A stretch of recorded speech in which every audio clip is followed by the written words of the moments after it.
people, welcome to another video on the channel, and today, ladies and gentlemen, we are back, transfer video, as we do. Sorry it was not on Monday. I went through something traumatic on Sunday, something that will not be leaving me for quite a while.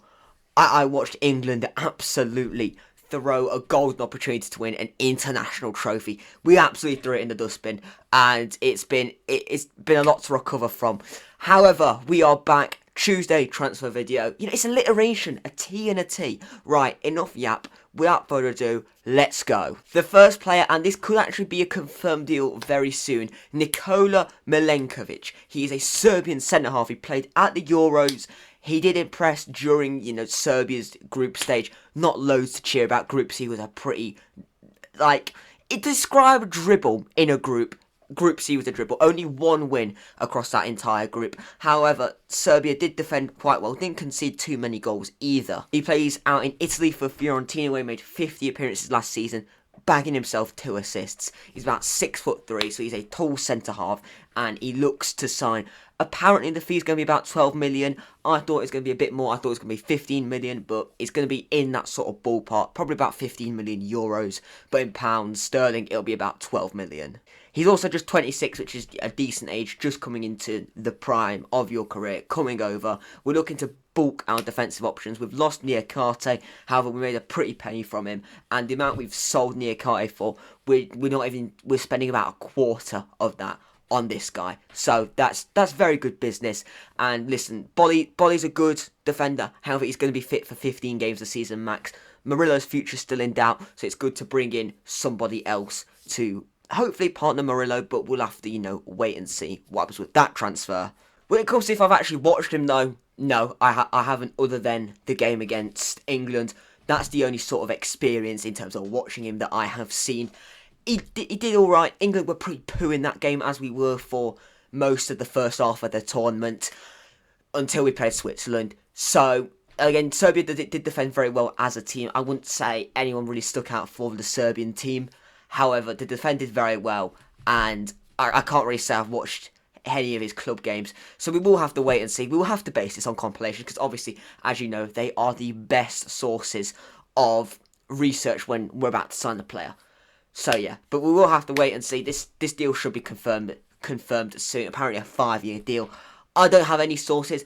Let's think of it like this. You're all the chips, all the fries if you're American, and I get the sauce, I get the ketchup, or a condiment of your choosing from other, you know, journalists, etc. I'm just the hand that pours the condiment and the sauce onto the chips. So basically think of these transfer videos like that.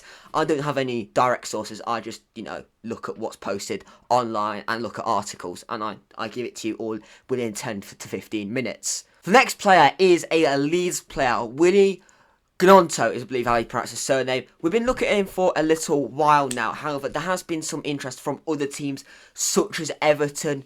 West Ham have a little bit. We've been sort of rumbling interest for most of the window. However, there's more articles resurfacing, and other clubs are looking at him.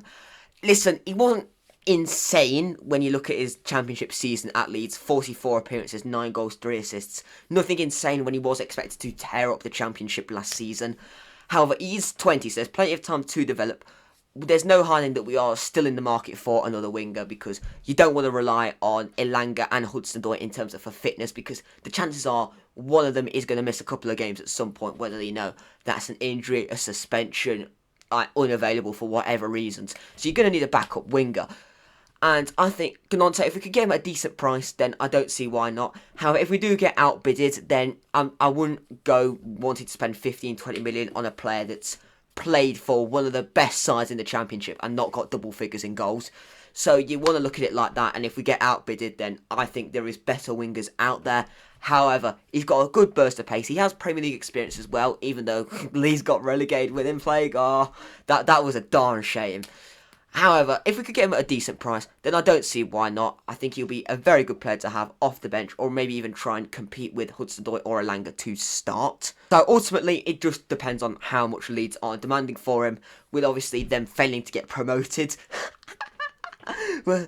they're going to need to sell a few players to help with financial fair play and all that. So they're going to want to sell him. But they're also going to want to try and get quite a high fee as well. He's also capped for Italy as well, and he's scored for Italy. So that's probably going to increase the price tag as well. So we'll have to wait and see what happens there. And the final potential incoming is Jaka Bijol. Definitely butchered his surname, so if you are watching this, Jaka, I am very, very sorry, sir.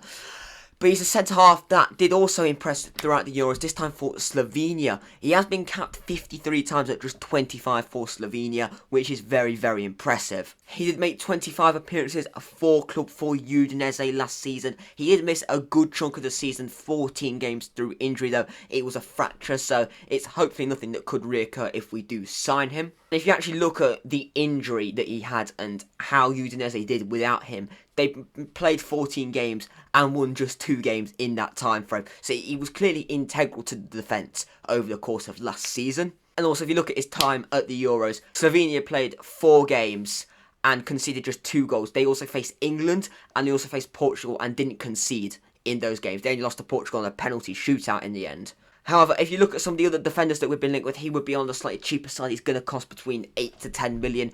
It really depends on Murillo here and how we're going to play next season. Are we going to play with a 5 at the back? If we are, then I think he will be a very good signing. However, if we're not playing with the 4 at the back and we're going to keep Murillo, then maybe isn't so much of a need for him because we've got Bolly. If we keep Murillo, we've got Murillo. We've got Milenkovic, who looks like he could be coming in as well. And Nunes, he likes a small squad, so there won't be a necessary overload there. We do still have some of the other centre-halves like Joe Worrall, etc. still at the club.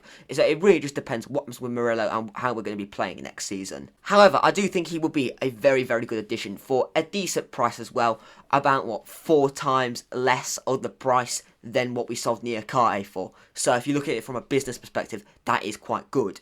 Now, the final player, this is an outgoing now, Joe Worrall. There's been talks of him going to Coventry next season. Don't know if this is a loan or a permanent. I would imagine it's a permanent because he spent the second half of last season out on loan in Turkey for Besiktas. However, he did help Besiktas, win a trophy, win the Turkey Cup, which is, quite good. Another trophy in his trophy cabinet, another medal. Listen, it has gone a little bit tits up, his time at Forest over the last, 12 months or so. He's struggled to adapt in the Premier League. The fan base have not been on side for him. But let's not forget, this guy's made 226 appearances for us. He's been there since the absolute mud, the trenches that we were in. And he's taken us to the Premier League. And he's been part of the squad that kept us in the Premier League. So you do need to put some respect on his name for that. He's been there since pretty much day one. He's been there since Philip Montagnier, Mark Warburton, all the way through to Steve Cooper. So he's done very well to stay with us for this long, make 200 appearances. And it does look like he's going to leave, unfortunately. Or fortunately, depending on how you want to look at it. In terms of the quality that we do have now, probably is the best for his career. However, he did play in the pre-season friendly, so maybe Nuno's trying to maybe see how he's going to do before we make the decision if we're going to keep or sell him. I think it will be a permanent deal, and I think Coventry would make sense. In terms of, from a personal level, he doesn't have to move a million miles away as well. And also, he's a very good championship defender, so I think he would do very well for a team that will be pushing for the playoffs next season. So it would be a shame to see him go, however, it will be the best for both of us. He's going to get regular football at a competitive championship club, and we're going to get some wages off the book as well, and not have to worry about giving somebody else loads of minutes as well, because he's going to want to play. Obviously, it's his boyhood club. He was born in Nottingham. He's going to want to play for his boyhood club. But that is it for this transfer video. There wasn't loads in terms of rumours and all that. However, I wanted to do a transfer video pretty much because those are the only ideas I have. Help me, I need ideas. But yeah, thank you all for watching this video. Make sure you slap a like on the video. Subscribe if you are new. There is other stuff coming soon, I do promise.